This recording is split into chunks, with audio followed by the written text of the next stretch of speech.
जय माता दी। दोस्तों कैसे हैं आप सब। दोस्तों बात कर रहे हैं 2 और 3 मई की कि ये 2 दिन मकर राशि वालों के लिए कैसे रहने वाले हैं। इन 2 दिनों में मकर राशि वालों को क्या खुशखबरी सुनने को मिल सकती है, किन बातों में इन्हें सावधानी रखनी चाहिए। तो इन 2 दिनों का राशिफल जानने से पहले हम इन 2 दिनों का पंचांग जान लेते हैं। 2 मई 2025 दिन शुक्रवार रहेगा। बैसाख माह शुक्ल पक्ष की पंचमी तिथि रहेगी जो सुबह 9:17 तक रहेगी। उसके बाद षष्ठी तिथि प्रारंभ हो जाएगी। धृति योग रहेगा। आद्रा नक्षत्र रहेगा जो 1:05 तक रहेगा। उसके बाद पुनः वसु नक्षत्र प्रारंभ हो जाएगा। चंद्रमा मिथुन राशि में। अभिजित मुहूर्त का समय रहेगा 11:51 से 12:44 तक। राहुकाल का समय रहेगा 10:15 से 11:51 तक। अब बात करते हैं 3 मई की। 3 मई 2025 दिन शनिवार रहेगा। बैसाख माह शुक्ल पक्ष की षष्ठी तिथि जो 7:55 तक रहेगी। उसके बाद सप्तमी तिथि प्रारंभ हो जाएगी। शूल योग रहेगा। पुनः वसु नक्षत्र रहेगा जो 12:35 तक रहेगा। उसके बाद पुष्य नक्षत्र प्रारंभ हो जाएगा। चंद्रमा सुबह 6:38 तक मिथुन राशि में है, फिर कर्क राशि में आ जाएंगे। अभिजित मुहूर्त का समय रहेगा 11:51 से 12:44 तक। राहुकाल का समय रहेगा सुबह 8:58 से 10:38 तक। दोस्तों आज मैं आपको छोटी सी जानकारी देने जा रही हूँ। अक्सर घर बनाते समय हम लोग वास्तु के नियमों का ध्यान रखते हैं और ये बेहद ज़रूरी भी होता है क्योंकि इससे घर में एक पॉजिटिविटी बनी रहती है।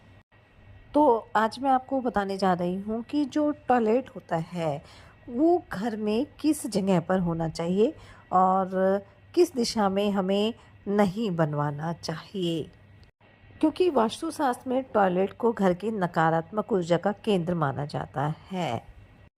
और जैसा कि आपने देखा भी होगा कि पुराने समय में टॉयलेट को मुख्य जो हमारा घर होता है उससे दूर बनाया जाता था। अगर हम ईशान कोण में अपना टॉयलेट बना देते हैं तो वास्तु के सबसे बड़े दोषों में से ये से एक दोष माना जाता है और ये घर की समस्त सकारात्मक ऊर्जा को कमज़ोर कर देता है। इस दिशा में टॉयलेट बनाने से मानसिक अशांति होती है, स्वास्थ्य संबंधी समस्याएं भी हो सकती हैं, क्योंकि जो ईशान कोण है वो भगवान शिव का स्थान माना गया है। ये स्थान जल का प्रतिनिधित्व करता है। देवगुरु बृहस्पति की ऊर्जा भी यहीं पर होती है। इसी घर का सबसे पवित्र और ऊर्जावान स्थान माना गया है। लेकिन अगर इस स्थान में हम शौचालय बना देते हैं तो इससे घर की जो सकारात्मक ऊर्जा है वो पूरी तरह से प्रभावित होती है। इस जगह पर शौचालय बनाने से घर में पारिवारिक कलह कलेश हो जाता है, आर्थिक तंगी का सामना करना पड़ता है, लक्ष्मी का वास नहीं रहता है और बच्चों की पढ़ाई में मन नहीं लगता है, स्वास्थ्य संबंधी समस्याएं भी हो जाती हैं, विवाह में विलंब होता है या वैवाहिक जीवन में तनाव बना रहता है। तो इस तरह की समस्याएं देखने को मिलती हैं। तो इस दौरान हमें क्या करना चाहिए अगर हमारा टॉयलेट ईशान कोण में बना हुआ है। तो अगर आपके लिए संभव हो तो आप यहाँ से इसे हटवा दें और जो सही दिशा है उसमें ही आप बनवाएं। और अगर संभव ना हो तो टॉयलेट के अंदर पूर्वोत्तर कोने में एक शीशे की कटोरी में आप जो सेंधा नमक होता है वो रखें और इसे हर 15 दिन में बदलते रहें। वास्तु की अगर बात करें तो टॉयलेट की जो सही दिशा है वो घर के दक्षिण पश्चिम या पश्चिम दिशा में बनवाना सबसे अच्छा माना जाता है, क्योंकि इसे विसर्जन की दिशा मानी जाती है। तो अपने घर में टॉयलेट बनाते समय इस बात का आप विशेष ध्यान रखें ताकि घर में एक पॉजिटिविटी बनी रहे। तो चलिए बात कर लेते हैं ये 2 दिन मकर राशि वालों के लिए कैसे रहेंगे। ये 2 दिन मकर राशि वालों के लिए मिले जुले रहने वाले हैं, इसलिए इन 2 दिनों में किसी भी कार्य को करते समय आपको थोड़ी सावधानी बरतनी है।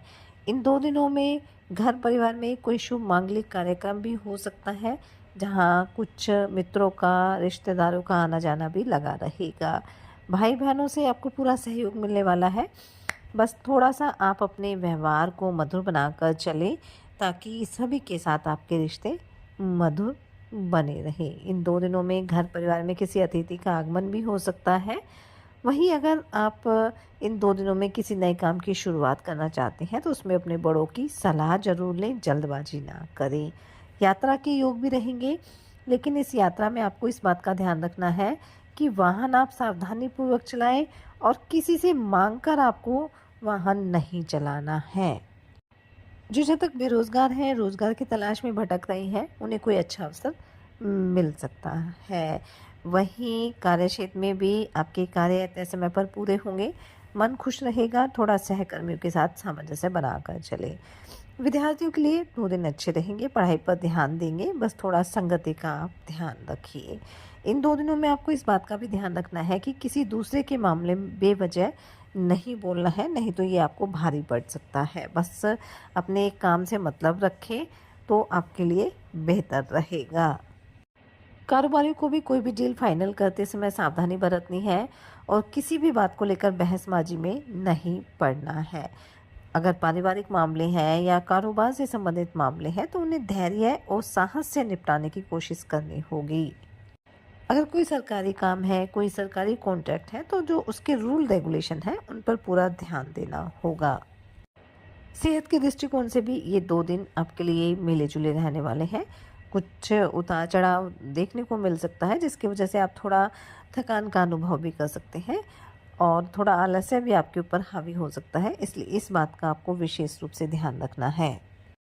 हालाँकि इन 2 दिनों में जो भी मेहनत करेंगे, जो भी कोशिश करेंगे वो रंग लाएगी, सफलता भी आपको प्राप्त होगी। दाम्पत्य जीवन सुखी रहेगा और जीवन साथी से आपको पूरा सहयोग मिलने वाला है। वहीं आर्थिक स्थिति भी मजबूत रहेगी। पैतृक संबंधी मामलों में भी आपको सफलता प्राप्त होगी। बस जल्दबाजी में आकर कोई निर्णय ना लें तो आपके लिए बेहतर रहेगा। कोई खुशखबरी भी सुनने को मिल सकती है। अगर अविवाहित है तो विवाह का प्रस्ताव भी आ सकता है। धर्म कर्म में भी रुचि रहेगी और दान पुण्य के कार्यों में आप बढ़-चढ़ कर हिस्सा लेंगे। घर परिवार में किसी सदस्य की नौकरी को लेकर कहीं बाहर भी जाना पड़ सकता है। किसी पुराने मित्र से भी आपकी मुलाकात हो सकती है जिससे मन आपका प्रसन्न रहेगा। आर्थिक दृष्टिकोण से वैसे तो कोई समस्या नहीं है, लेकिन जल्दबाजी में आकर किसी तरह का निवेश ना करें तो आपके लिए बेहतर रहेगा। अपने खर्चों को लेकर बजट बनाकर चलेंगे तो समय आपके लिए और भी अच्छा रहेगा। तो कुल मिलाकर हम कह सकते हैं कि ये जो 2 दिन है वो मकर राशि वालों के लिए मिले-जुले रहेंगे, इसलिए थोड़ी सावधानी भी बरतें। साथ ही सच्चे मन से आप ईश्वर आराधना करें, हनुमान जी और शनिदेव की आराधना करें, हनुमान चालीसा का पाठ आप ज़रूर करें, अपनी सामर्थ्य अनुसार गरीब और असहाय लोगों की मदद करें, उन्हें दान दक्षिणा दें, अपने बड़ों का सम्मान करें। इससे आपके जीवन में सदैव खुशियाँ बनी रहेगी। ये 2 दिन आपके लिए मंगलकारी रहे, शुभता भरे रहे। इसी मंगल कामना के साथ जय माता दी।